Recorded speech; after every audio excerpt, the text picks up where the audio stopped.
agora nós iremos aí para a leitura e explicação dos exercícios e continuando aí comentando o conteúdo, tá? Então, página 22, interagindo com o conto. Exercício número 1. Fita Verde no Cabelo, Nova Velha História é um conto construído com base em uma história tradicional. Que história é essa? Então já dá para ter uma noção aí, né, de acordo com os acontecimentos, né, deste conto que acabamos de ler. 2. Já no primeiro parágrafo do texto, o autor cria uma nova palavra, identifica e explica seu sentido. Então, ele criou uma nova palavra, então identifique e explique o que ela significa aí, tá bom? 3. Qual é o conflito que marca a narrativa? Então, como eu já falei para vocês, né, o conflito, né, aquela ação, né, que dá início à história, né, e prossegue, né, para que tenha um final aí. Então, qual que é esse conflito, né, da história aí? Exercício número 4. Como se pode entender no contexto narrativo a expressão tudo era uma vez, empregado no segundo parágrafo? Então, como pode se entender aí, né, esse contexto aí dessa expressão tudo era uma vez? Exercício número 5. Por que Fita Verde não teme atravessar o bosque? Então, também já dá para entender, né, por que ela não teme, pela leitura que já realizamos. E vocês também já fizeram aí. Exercício número 6. Agora aponte na tabela a seguir algumas diferenças entre as duas narrativas.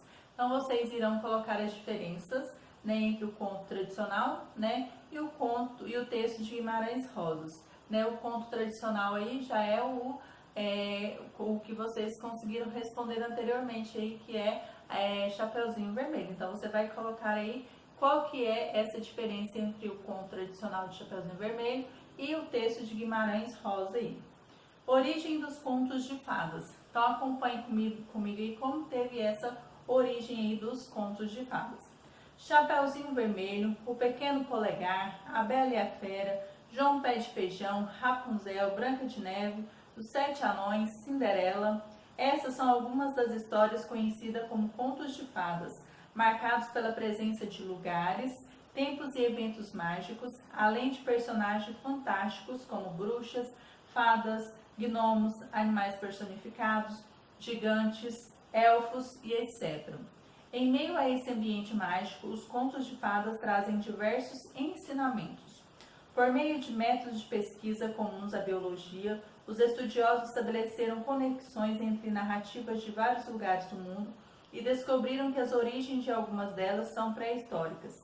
Certos contos surgiram muito antes dos primeiros registros escritos, na chamada Idade do Bronze, cerca de 5.000 anos atrás.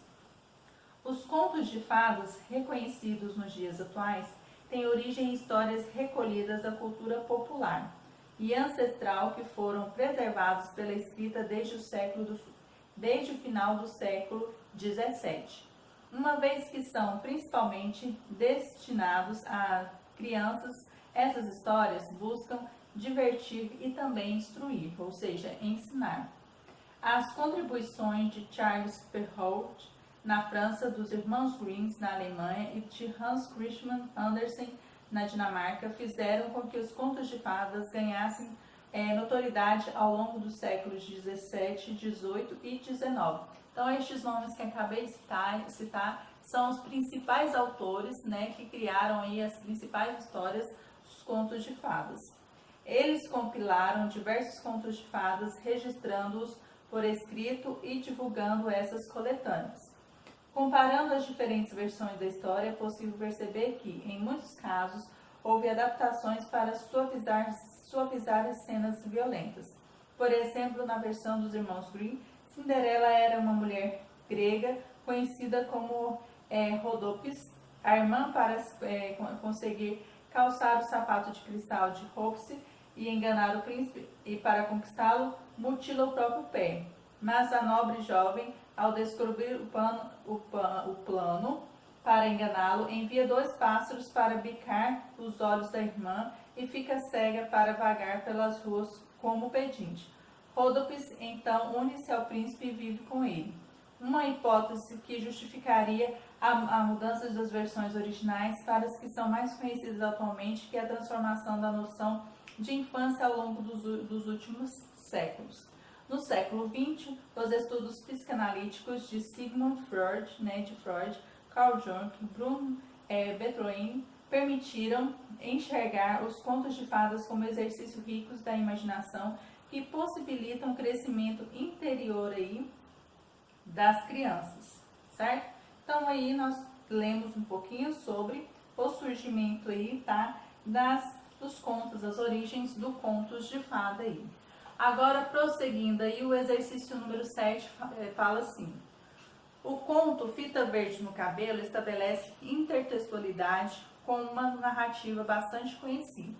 Então, sobre a intertextualidade, nós temos aqui. A intertextualidade ocorre quando existe uma referência implícita ou explícita, direta ou indireta, de um texto a outro texto. Então, essa intertextualidade já nós observamos aqui dentro mesmo, né, da história de Guimarães Rosa aí, com a da Chapeuzinho Vermelho. Então, é essa intertextualidade, em que uma história é comparada a outra ou baseada em outra história aí, tá bom?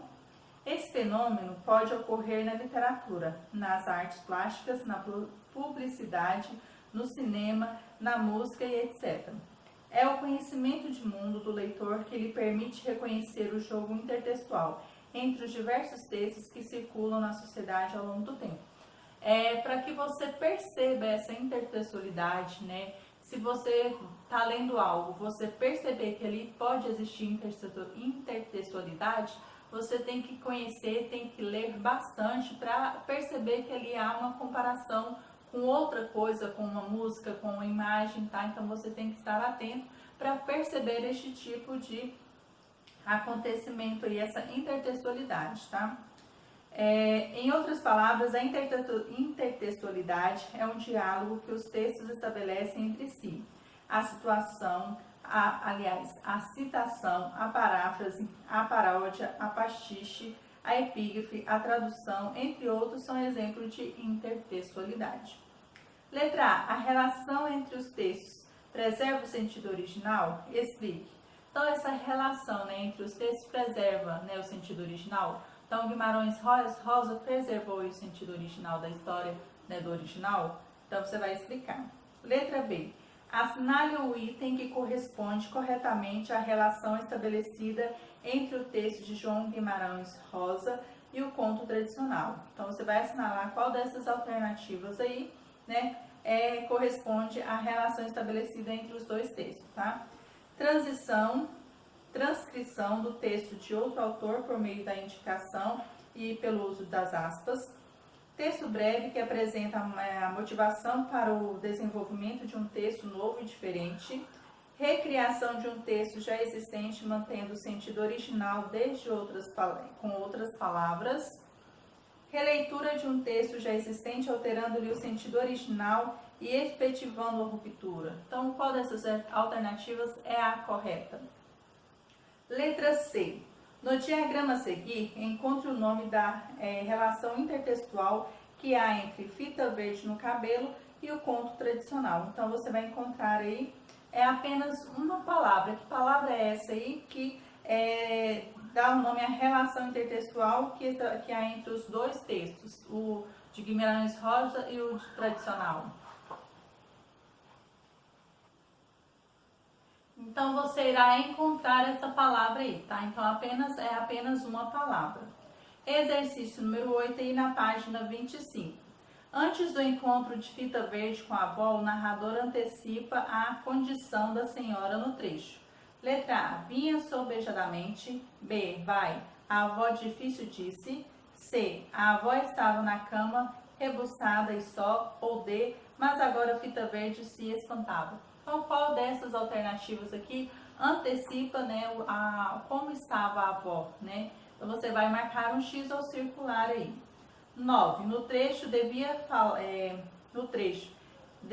para falar agagado e fraco e rouco, assim de ter apanhado um ruim refluxo. O uso do termo destacado indica que a fala da avó estava. Então, a palavra agagado indica que A avó estava ausente, letra B, dificultosa, letra C, fluente ou letra D, inaudível. Então você vai marcar aí ou circular a alternativa que se refere à palavra agagado. A linguagem no texto roseano. Guimarães Rosa desenvolveu sua literatura por meio de contos, novelas e romances. Seu livro mais famoso é O Grande Sertão Veredas. Sua obra é conhecida, entre outras características, pelas inovações na linguagem, no uso da fala popular e o regional pela criação das novas palavras, o neologismo. Então, ele é conhecido mais como Guimarães Rosa, tá? O João é o nome dele, né? Lógico, nome próprio dele, mas ele é conhecido principalmente pelo seu sobrenome, Guimarães Rosa. Então, ele foi um escritor em que criou várias palavras, né? Então, esse neologismo, é o nome dado para a criação de novas palavras. Então, ele foi um percussor, né, que criou aí, né, na sua escrita, no seu desenvolvimento aí desses livros, dessas histórias, né, da sua escrita, ele tinha esse dom de criar novas palavras aí.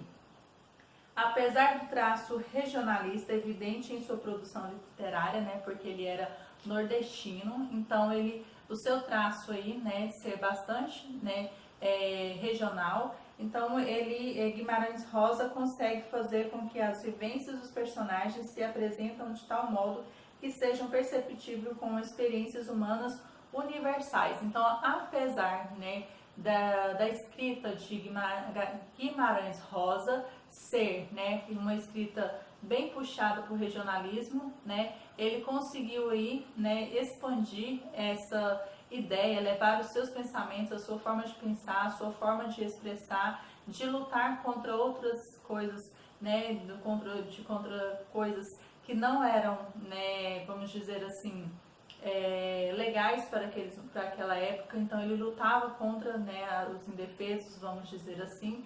Então chegou, né, a linguagem dele conseguiu também abranger, né, aí as experiências humanas universais, então de todas as formas, certo? E aí, por último, nós temos aí o exercício número 10.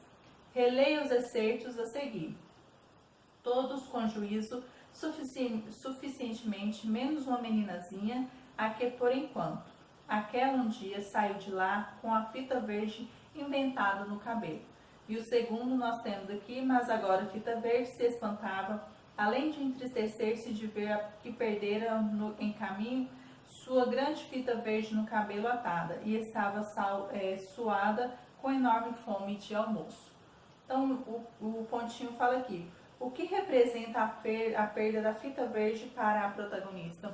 Então, o que representa aí para ela a perda dessa fita verde? Você irá dizer aí, tá bom? Então, nós encerramos por aqui a leitura e explicação, tá, dos exercícios e do conteúdo. A seguir aí eu vou deixar um vídeo complementar para vocês aí focar, né? Ele é mais lúdico, né? Tem como se fosse uma historinha contando aí sobre o conto, o gênero literário conto aí, tá bom? No geral aí sobre o gênero literário conto. E em seguida a correção dos exercícios propostos da aula de hoje.